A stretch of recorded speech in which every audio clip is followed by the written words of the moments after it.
Welcome friends, Deepali Sachin bloggers YouTube चॅनलमध्ये तुम्ही सगळ्यांचं स्वागत आहे. श्री स्वामी समर्थ. बघा, ब्लॉगचा आज पार्ट 2 आहे आणि पहिल्या पार्टमध्ये आपण महडला गेलेलो. महडवरून आपण तिथं छान फिरलो, देवस्थान वगैरे महडचं छान खूप बघितलं. आता बघा पार्ट 2मध्ये आपण महडमधून निघालेलो आहे आता आणि आम्ही अजून दुसऱ्या एका ठिकाणी चाललो आहे. ते पण तुम्हाला सरप्राईजच असणार आहे तुमच्यासाठी सुद्धा. तर चला आपण ब्लॉग कंटिन्यू करा तुम्ही आमचा. आम्ही निघालो आहे आता, तर थोड्याच वेळात आपण तिथेही पोहोचू. तोपर्यंत तुम्ही आमचा ब्लॉग कंटिन्यू करा. तर बघा आम्ही आता घरच्या बाहेर निघाले. आता आपण जाऊया, कंटिन्यू करा. घाटाच्या जवळ आलो आहे.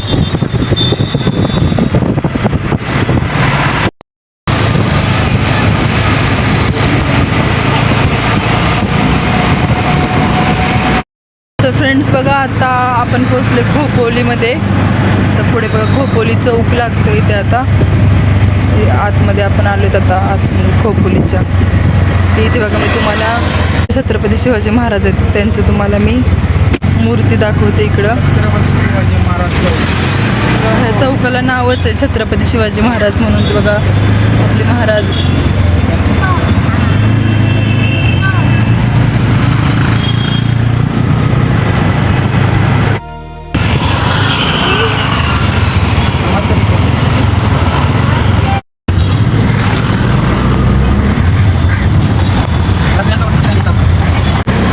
फ्रेंड्स, हा आता घाटाचा रस्ता चालू झाला आहे. आम्ही आता घाटावर आता सध्या निघालो, म्हणजे पायथ्याला आहे घाटाच्या आम्ही.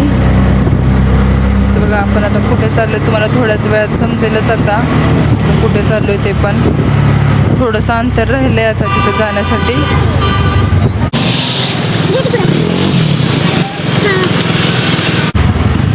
तर आम्ही घाटाच्या रस्त्यावरून थोडं साईडला आलो आहे आता, लेफ्ट साईडला आणि आउट साईडला निघालो आता लेफ्ट साईडवरून. तर आपण कुठे चाललो तुम्हाला थोड्याच वेळात कळेल. बघा इथं नाव आहे बघा. आम्ही चाललो आहे गगनगिरी महाराजांच्या मठात चाललो आहे. आम्ही खूप ऐकले त्यांच्या मठाबद्दल आणि बऱ्याच वेळा ठरवलं पण होतं गावाला वगैरे जाताना त्यांनी जायचं, पण काही जमत नव्हतं. त्याच्यामुळे मग आज आम्ही चांगला वेळ काढून आलेलो तिथं त्यांच्या दर्शनासाठी. त्याच्याला आपण जाऊयात आता, बघूयात आता किती पुढं किती अंतर आहे काय मलाही माहीत नाही आहे. बघूयात आपण आता किती वेळ लागतो आहे आपल्याला जायला काय.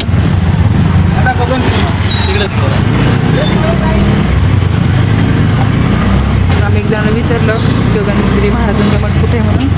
त्यांनी आम्हाला सांगितले, कारण आम्ही इकडे कधी आलो नाही या साईडला.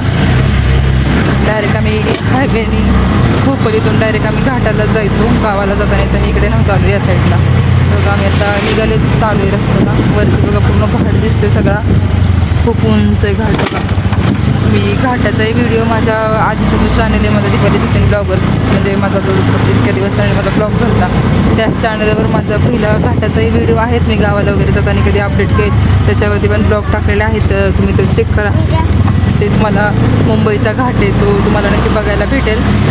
आता काय सध्या मी घाटाच्या वर तिकडे गेली नाही, त्याच्यामुळे मला तिथं काय ब्लॉग टाकता नाही येते. पण मी तो आधी पोस्ट केलेला आहे व्हिडिओ, तर तुम्ही तिथे जाऊन तो नक्की बघा. आपण आलो आहेत आता जवळ, थोडंसं अंतर राहिलं आहे आता. हे गिरेश्वर मंदिर आहे इकडं. ते खूप आहे रिक्षा लाईन आहे सगळी या साईडला. आणि आता इकडे हा मठ आहे.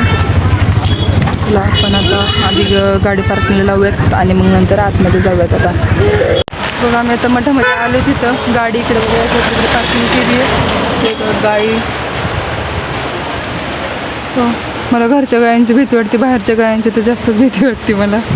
इकडे बघा सचिन आणि शंभू. चला चला, पिऊ पुढे गेली तिच्या आजीसोबत. गाय पण त्यांच्या पाठीपाठीत चालली. पिऊ घाबरत असून पाठी बघा तिकडं हात पाया पाडतात गायच्या आणि पिऊ तिच्या मागे मागे चालली. तर आपण जाऊ तिथं इकडं या साईडला मठ आहे. चाललो आहे आपण आता, बघू कसा मठ आहे काय तुम्हालाही दिसेल आणि मलाही दिसेल, कारण मी पहिल्यांदाच येते. आणि आपण जाऊयात आता आतमध्ये मठात.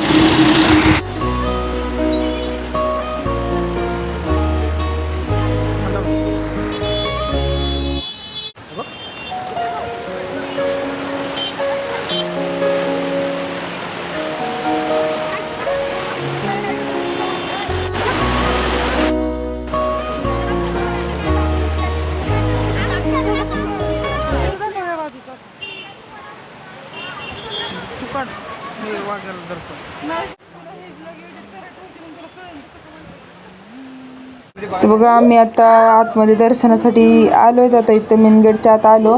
सचिनने काही चप्पल नव्हती काढली, मग त्यांनी ते काढली येऊन. आम्ही आधीच रिक्षात काढून आलो होतो. त्यानंतर आम्ही बघा इकडं दर्शनासाठी आम्ही समाधी मंदिराकडे निघालो.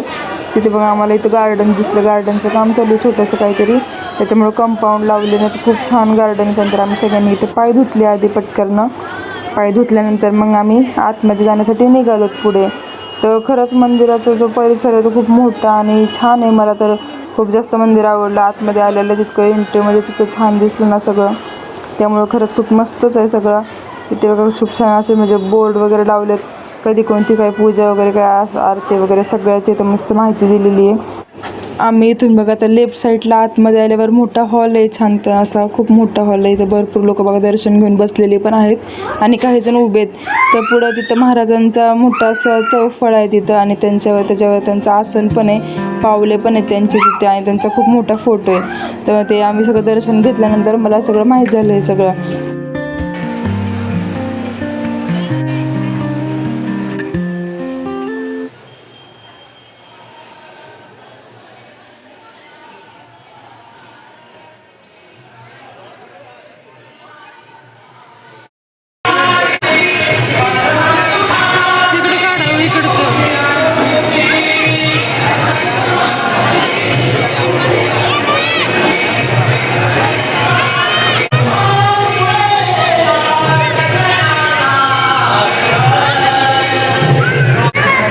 बघा खूप छान वाटलं इथं आल्यावर आम्हाला. आणि हा मठ जो आहे आम्ही आता आलेलो, तर हा खोपोलीमध्ये घाटाच्या खाली आहे खोपोलीमध्ये. तर खोपोलीमध्ये गगनगिरी महाराज म्हणून या मठाचं नाव आहे. तर या मठामध्ये नक्की कोण कोण येऊन गेले आम्हाला कमेंटमध्ये नक्की सांगा. मुंबईमधले तर बरेच लोक इथे येऊन गेले असणार आहेत नक्कीच, कारण ओळखीचं मठ असणार आहे आणि खरंच खूप मोठा मठाचा परिसर आहे इथल्या. मला तर खूप जास्त आवडला गगनगिरी महाराजांचा मठ. खरंच खूप छान आहे, तर वातावरण तर खूप जास्त प्रसन्न आहे. आणि मुंबईच्या बाहेरचे कोणी इथे येऊन गेले असेल तर नक्की कमेंटमध्ये मला सांगा. बघा तुम्हालाही मला दाखवायला खूप छान आवडला हा मठ आणि मी स्वतःही पहिल्यांदाच पाहिला. मलाही खूप जास्त आवडलं हा मठाचा परिसर. इथलं वातावरण खूप प्रसन्न आणि शांत आहे. छान वाटलं मला इथे येऊन. तर फ्रेंड्स बघा पाऊस आला अचानकच, त्याच्यामुळं मग आम्ही निघालो मठातून आता घरी रिटर्न जायला. कारण पाऊस आल्यामुळं आम्हाला काही जास्त थांबता पण येईना तिथं. आणि मग पोरं पण पाण्यात जर पावसात भिजत होती इकडे तिकडे पण. मग म्हणलं चला आपण जाऊ रिक्षात बसायला. मग आलो आणि रिक्षात बसलो, निघायला लागलो. पण आमच्यासोबत ना खूप जास्त कधी असं झालं नाही, पण आज घडलं. बॅगच आमची चोरीला गेली. मग जास्त तरी नशीब म्हणजे एवढं काही वाटत नाही, कारण बॅगमध्ये एवढं काही नव्हतं. खाण्याचं सामान वगैरे होतं आणि म्हणलं पावसाचा अंदाज होताच, म्हणलं पाऊस वगैरे काय आला तर शंभू वगैरे झालं, एखादा ड्रेस सोबत असावा म्हणून मी दोघांचा एक ड्रेस सोबत ठेवला होता. आणि छोटंच खायचं सामान वगैरे घरून आणलं तर ते होतं सोबत. बाकी काय असं वेगळं काही नव्हतं आमच्या सोबत, पण गेलं तेवढं पण. आणि पोरांना आम्ही महडमध्ये आता जेव्हा पहिले पार्ट 1 मध्ये तुम्ही बघितलं आम्हाला महडमध्ये गेलेलो, तिकडं आम्ही त्यांना सामान वगैरे खेळणी वगैरे घेतली होती आणि जेलीचे चॉकलेटचं बॉक्स वगैरे घेतलेले त्यांना. तर त्यामुळे ते पिऊ थोडीशी सॅड झाली आमची, कारण तिला वाटतं मला घेतलं आणि मी त्याला ओपन पण नाही केलं बॉक्समधून आणि लगेच माझं गेलं. त्याच्यामुळे तिला जरा वाईट वाटतंय. म्हणलं जाऊ दे आपण परत घेऊयात. म्हणलं गेलं आता त्याला काय करायचं, रिटर्न येणार आहे का. तर पहिल्यांदा असा आमच्यासोबत किस्सा घडला आहे, आतापर्यंत कधीच घडला नाही आहे. कारण बॅग म्हणजे कसं आम्ही म्हणलं आत्ता लगेच तर जाऊन यायचं कशाला घेऊन यायचे, म्हणून म्हणलं एवढं काय त्याच्यात आहेच नाही तर कोणी कशाला चोरेल ना. पण फक्त खायचं वस्तू होती आणि एक ड्रेस होता तर ते पण घेऊन गेले लोक. बॅग माझी जरा छान दिसत होती त्यांना, कारण नवीनच बॅग होती. मी जस्ट रिसेंटलीच बॅग घेतलेली, ती मला खूप आवडली होती बॅग म्हणून घेतलेली मी ती. पण लोकांना जास्त आवडली की घेऊन गेली माझी बॅग. जाऊ दे आता, झालं ते झालं. आता आम्ही निघालोय बघा. तुम्ही ब्लॉग आमचा कंटिन्यू करा. पाऊस तर पडतोय आता, बारीक झिमझिम चालू आहे. रस्त्यावर बघा थोडं पाणी साचायला चालू झाले पावसाने. बघा मी हा ब्लॉग आज इथेच एंड करते, कारण हा ब्लॉग खूप जास्त मोठा होतोय. त्याच्याला मी तुम्हाला ब्लॉगचा आमचा पार्ट 3 पण आमचा लवकरच येईल. तोपर्यंत तुम्ही आमच्या चॅनलला लाईक, सबस्क्राईब करा, शेअर करा, कमेंट करा आणि जास्तीत जास्त आमचा व्हिडिओ शेअर करा.